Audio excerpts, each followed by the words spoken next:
Okay, biyahe na ulit tayo mga halapips.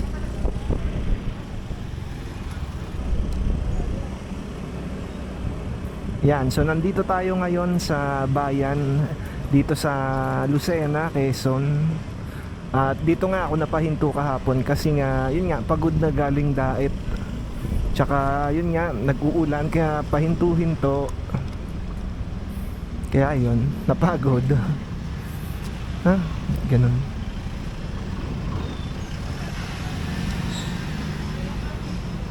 Parang feeling ko para akong nasa Baclaran nito. Parang ganito kasi yung naalala ko sa Baclaran eh. Nung nakapunta pa ako dati sa Baclaran. Ha? Ba't ganun? Parang nag-U-turn lang ako. Ang gulo nito ni Google eh.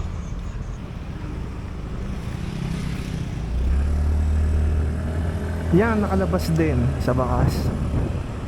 Ang gulo, nakakalito dun sa bayan kasi parang yun nga, parang grid yung style nung daanan nila.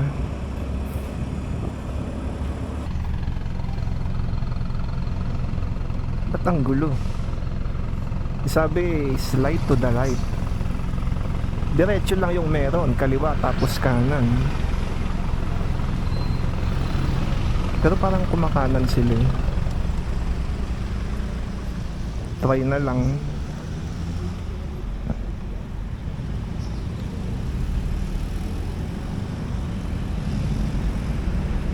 Yan, ang galing. Bayan. Mali. U-turn to. Di ko alam kung saan mag-U-turn dito. May harang yung gitna. Pag may intersection na lang. Ba naman to si Google Map? Yan, nakapag U-turn na. Nakainis tong Google Map. Sabi, slide to the right. Eh, diretso lang yung meron. Tapos meron din pa kanan. Di nagkanan ako. Yan, mali naman pala. Nakainis tong Google Map minsan. Kung pwede yun ha. Kanan na nga din. Sana hindi mahuli. Tuturo ko siya pag ano. Nakainis yung Google Map.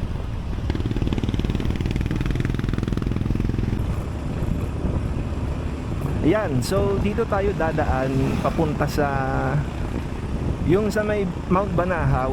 Yung madadaanan natin yung Kamay ni Jesus, Mahayhay. So dito ko pinili na dumaan kasi nga hindi pa ako nakapunta dito. Tsaka maaga-aga pa naman, kaya yun, parang afford natin na dumaan dito kahit na medyo malayo-layo or medyo mas mapapalayo tayo kumpara sa mas mabilis na ruta. Yun nga, hindi pa kasi ako nakapunta eh, kaya yun, nandito na, malapit na lang naman din.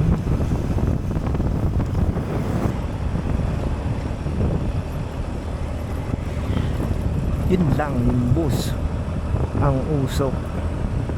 Sana may pumara sa loob para bumagal siya. Ito, negative. May kasalubong. No? Ano yan? Ayoko ng ganito.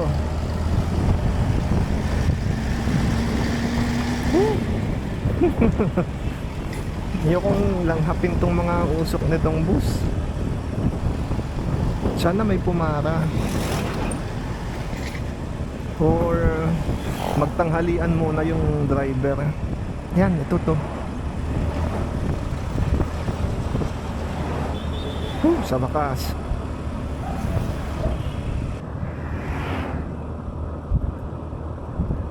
Yan, marami ring mga taniman dito. Kaliwa.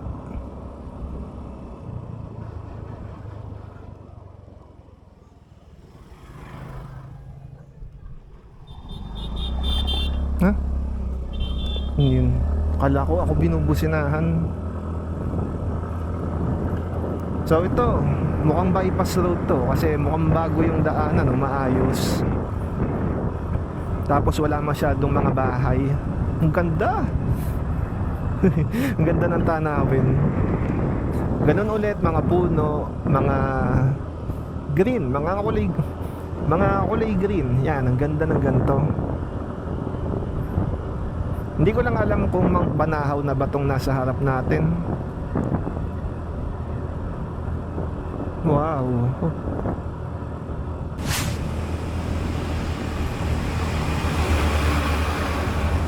Napakalaking tulong talaga ng mga bypass road na to, tulad nito. Nakakatulong sila sa mga bumabiyahe kasi matawag dito, parang naiiwasan nilang dumaan sa mga matatraffic na lugar, katulad ng mga bayan, poblasyon, mga sentro, ganon. Laking tulong ng mga bypass road. Dati hindi ko alam yung mga bypass road. Naging aware lang ako sa mga bypass road itong nagsimula ako magmotor. Yung una ko ang nadaanan na bypass road ay yung sa Plaridel, Bulacan, yun. Tuwang-tawa pa nga ako doon kasi kasi habang nadaan ako doon, parang feeling ko nasa expressway ako. Kaya yun, tuwang-tawa ako noon. Unang daan ko doon noong nanggaling ako sa DRT, Doña Remedios Trinidad. Doon ako napadaan.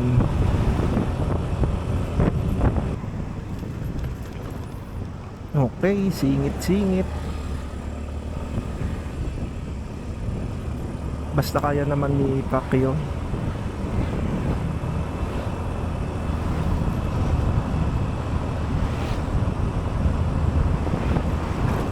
Buti talaga, ang daling isingit nito ni Pacquiao.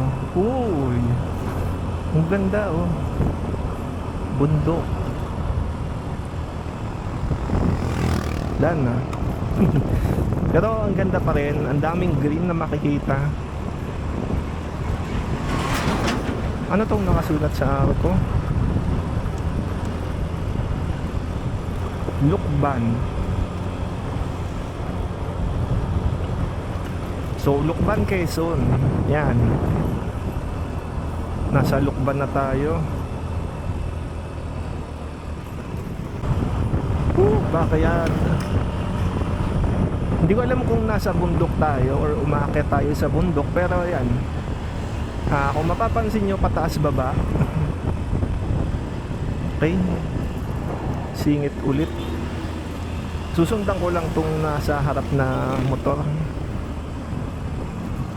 Nakapark. Okay.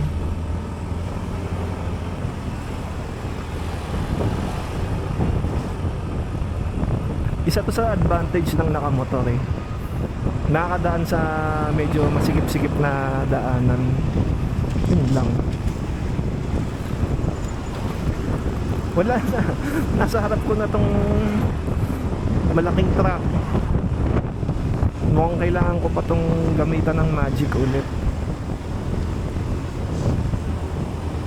Yan, gagamitan ko na to ng magic.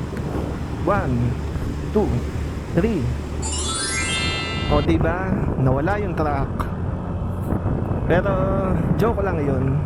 Na-overtaken ko yung truck. Sa kanan nga lang ako dumaan. Pero yun, na-overtaken ko naman siya. Kaya ito, maganda na ulit yung view. Tulad itong daanan ng ganda. Kasi yun nga, medyo taas baba, tapos kumukurba. Kaya yan, ganito kasi yung gustong-gusto kong daanan, para hindi nakakainip. Tapos yun nga, may challenge, hindi yung isang diretso. Ang ganda dito oh, puro nature. Pero syempre, takbong chill. Kasi hindi tayo taga dito, hindi tayo pamilyar sa kalsada.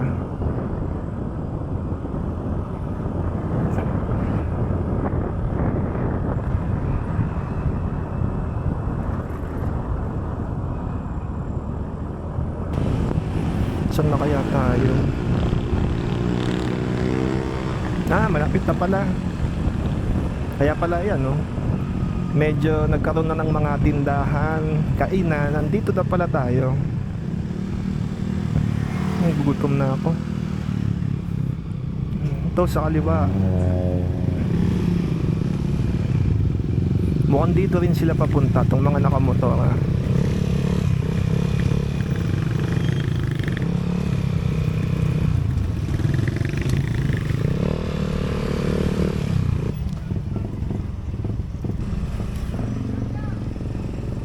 Okay, 10 piso yung parking para sa motor.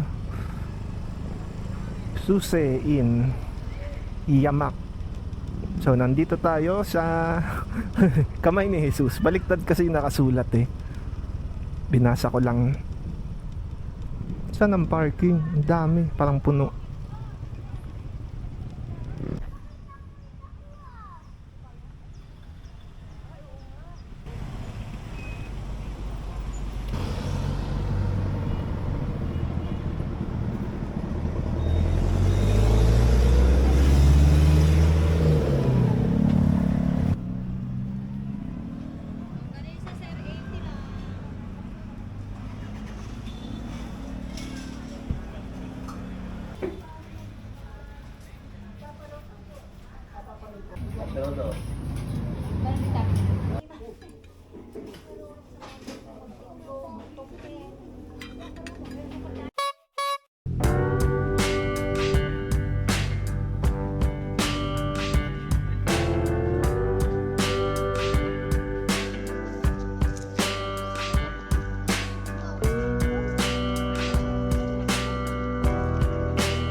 Electric.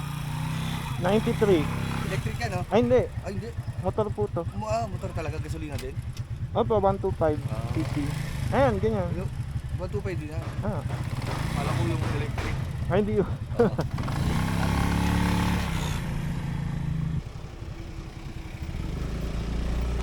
Okay. So alis na tayo. Nagtingin-tingin lang ako dito sa Kamay ni Jesus, naglakad-lakad. Ano to? Loko tong sasakyan na yun, ha. So yun nga, naglakad-lakad lang naman ako. Merong mataas na lugar eh, yung parang bundok eh. Tapos merong statwa doon ni Jesus. Tapos hindi na ako umakyat doon kasi nga ang dami kong dala, mabigat yung backpack ko, malaki. Tapos meron pa akong body bag sa harap. Tapos meron pa akong helmet na dala. Kaya tingin ko hindi ko kakayanin na umakyat doon.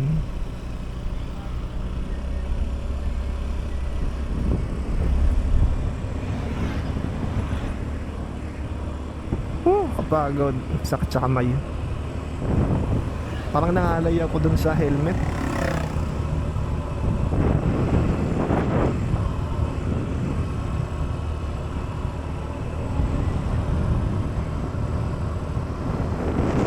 Wow, ang ganda. Kaso lang, parang paulan. Huwag naman sana. Alam ko sikat dito sa Lucban yung longganisa nila eh. Gusto kong bumili, kaso lang wala lang, gastos ulit eh. Kasi ang haba na ng ride na to. Pang ilang araw ko na to, 6 na araw na yata to na nag-ride. Simula nung umalis ako mula Las Piñas napuntang pang-6 na araw na to. Tapos yan, kailangan na magtipid talaga. Medyo napahaba na talaga yung ride. Imbis na 4 na araw lang to, dagdagan tuloy ng 2 araw. Yan, pigil sa gastos. Baka kasi pag uwi natin wala na tayong pambayad sa mga bayarin. Pero at least nakapag-ride. Ito mukhang nasa sentro tayo ng Lucban, yung parang bayan or poblasyon. Ano to? Sarado? Sarado nga. Pare-route na lang tayo sa Google.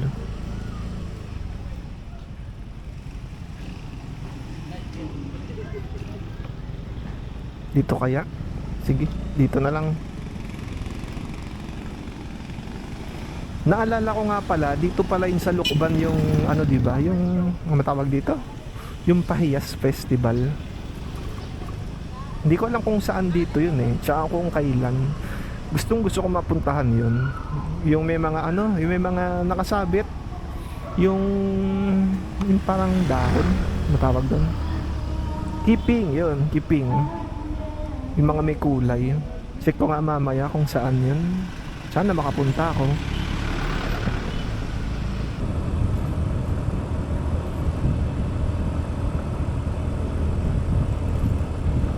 Yan, makulimlim pa din. Sana wag umulan.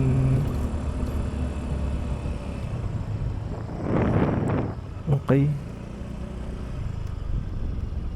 Hindi ko alam kung Lukban pa rin tong lugar na to. Ganda ng green, oh. Ganda ng mga halaman, puro green. Oops, may tubig.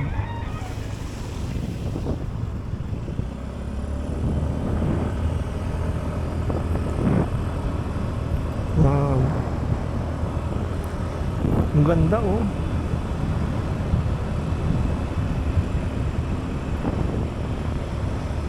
Parang ano siya, ang tawag dito? Parang, di ko alam, parang rice terraces ang tingin ko. Kasi parang, yun nga, may mga baitang ako nakikita dun sa field na yun. Yan, maganda tong gantong daan. Pakurbada. Basta wag lang basa, para hindi nakakatakot. Kung matarik to, kaya yan ni Pacquiao.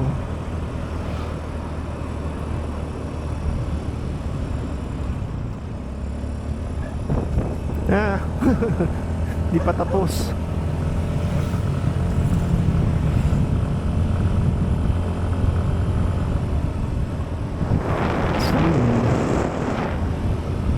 Mahayahay na kaya ito? Or hindi pa? Wow, pababa. Ang ganda ng daanan na to. Ang sarap pagmotor pagka ganito.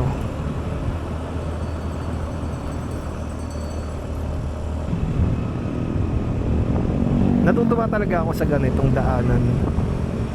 Kahit na wala kang view masyado na nakikita kasi nga may mga bahay-bahay. Pero yung daanan naman kasi, yun nga, yung gusto ko, yung parang zigzag na medyo taas-baba. Pero mas maganda siyempre pag yung zigzag, taas-baba, tapos may view talagang makikita.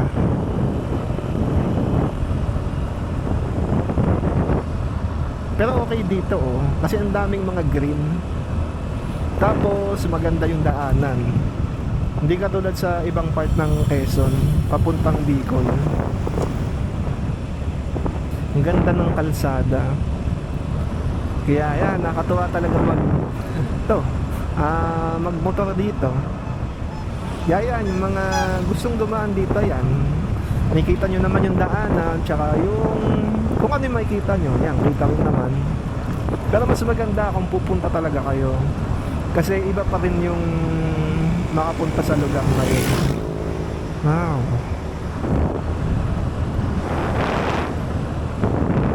Puro green. Ganda. Nakakatuwa. Mukhang mataas, parang mataas tayo, no?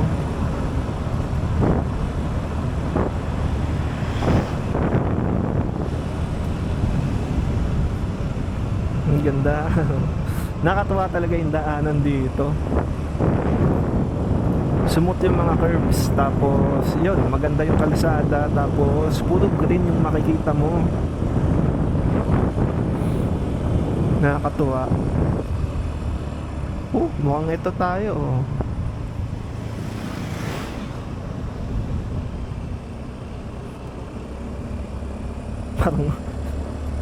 Parang ang haba naman ng kurbada na to.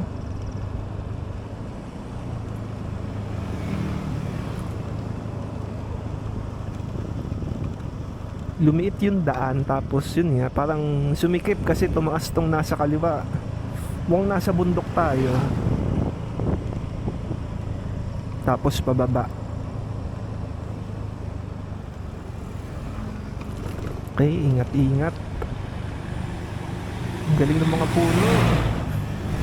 Nakatakip, parang nakatunnel ulit.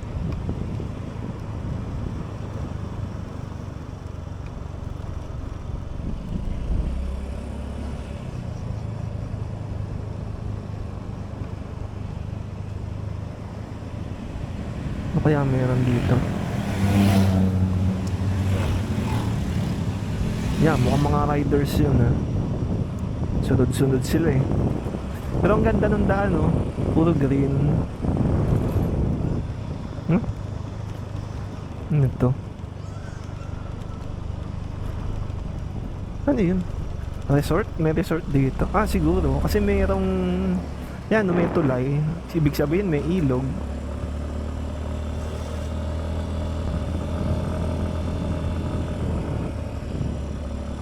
Han, tarek. Kaya to. Whew.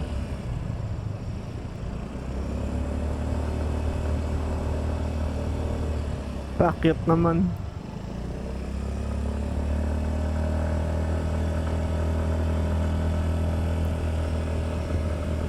Ang ganda. Ang ganda talaga.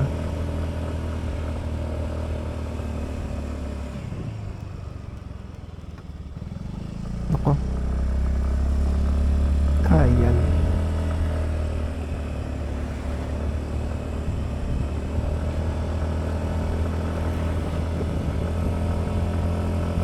Nakakatuwa dito. Ang ganda.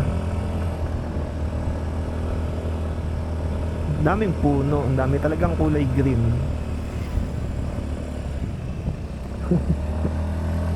Puro paakyat.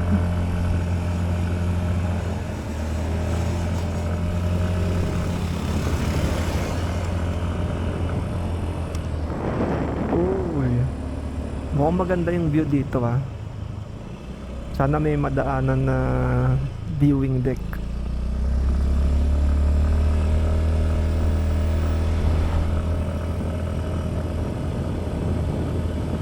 Feeling ko para akong nasa Cordillera ngayon na puro tropical trees ang makikita. Eto, try natin huminto. Baka may makita.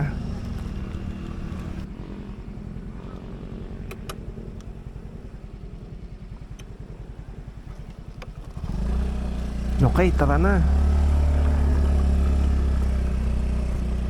Biyahe na ulit.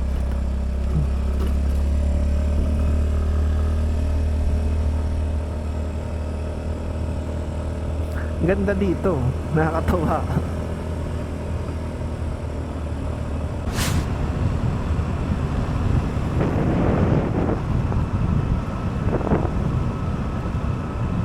Uy, bakal na tulay. Okay, buti naman may ano siya, yung parang may ridge, kaya hindi siya yung makintab na pag pumreno ka, dudulas lang yung gulong mo. Nakatakot kasi yung mga ganong tulay pag makintab yung sahig. Yung bakal na tulay ha, tapos makintab yung sahig. Gugulat ako pag may ganon eh. Kasi takaw aksidente yung ganon pag pumreno.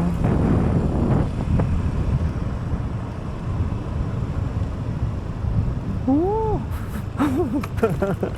Ang galing.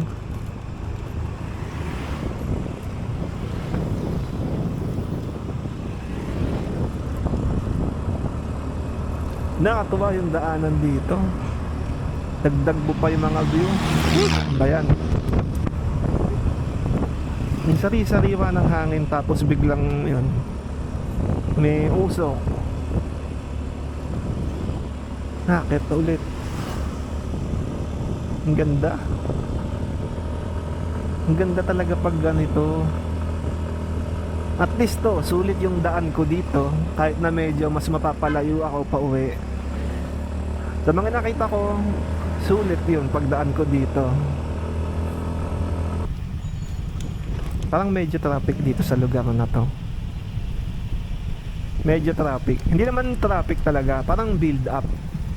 Hindi ko alam kung mahay-hay pa rin ba to. Hindi ko kasi na-check sa map kasi yun nga, wala nga akong phone na nakalabas, intercom lang ako. Sinusunod ko lang yung instruction ni Google.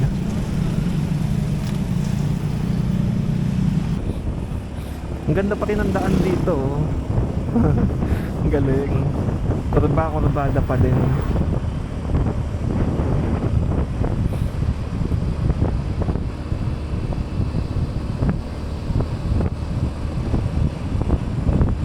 Ang ganda ng mga puno ng buko.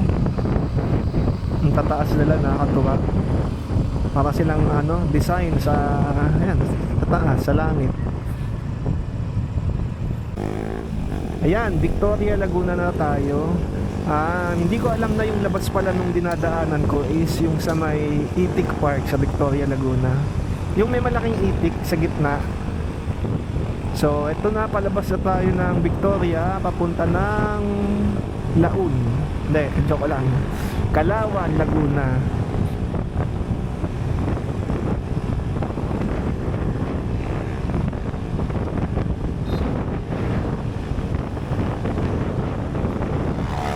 Ito yung natatandaan ko eh. Kasi nung unang daan ko dito, nung nag-ride ako papuntang Kaliraya, ang napansin ko ay yan. Yung view na to. Yung bundok, yung mga fields. Ganda oh.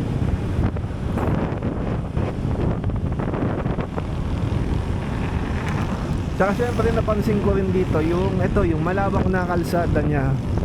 Pagdaan ko dito nung parang hindi ko alam, parang feeling ko nasa EDSA ako. Lawak kasi ng daanan dito. After nitong Kalawan is Bae, Los Baños, Calamba, tapos Cabuyao. Traffic doon. Pati Santa Rosa. Actually, pati nga Binyan, San Pedro eh. Halos lahat. Puro traffic na tong dadaanan ko na to. Sana hindi ako gabihin, maaga-aga pa naman, pero hindi ako gagabihin ito. Yun lang, traffic talaga to. Pustahan.